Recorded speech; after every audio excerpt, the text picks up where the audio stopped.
Tous les ans, c'est le même scénario. Ils ont mangé une partie de l'épi et puis c'est partout pareil, quoi.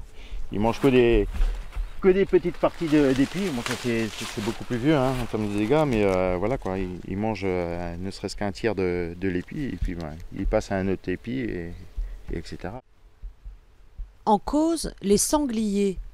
Chez Yves Roland, ils ont déjà saccagé cette année 8 hectares de blé et de maïs et la saison n'est pas finie. S'ils continuent à venir et à continuer de faire autant de dégâts tous les jours, il ne restera plus rien, quoi. Je peux faire une croix sur ces parcelles-là. Le constat est le même partout.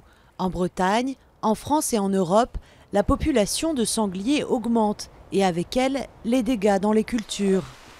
Dans la ligne de mire des agriculteurs, les chasseurs. Ils sont censés réguler les populations de gibier, mais aussi indemniser les cultivateurs pour les dégâts causés par l'animal. On n'est pas contre les chasseurs, mais on est contre les dégâts qui sont passés rémunérés. Et puis c'est toujours désolant dans une culture. On a beaucoup de mal à faire, bien sûr, de voir que les dégâts sont de plus en plus importants. Côté chasseurs, la fédération départementale reconnaît que le barème d'indemnisation est insuffisant, mais rejette les accusations de mauvaise volonté. Nous, la Fédération des chasseurs, nos prérogatives sont limitées. On n'a pas le pouvoir d'autorité d'obliger les gens à chasser.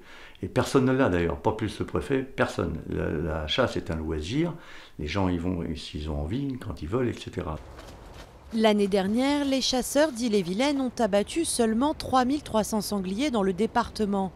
À titre de comparaison, dans le Gard, ce sont environ 30 000 animaux qui ont été tués sur la même période.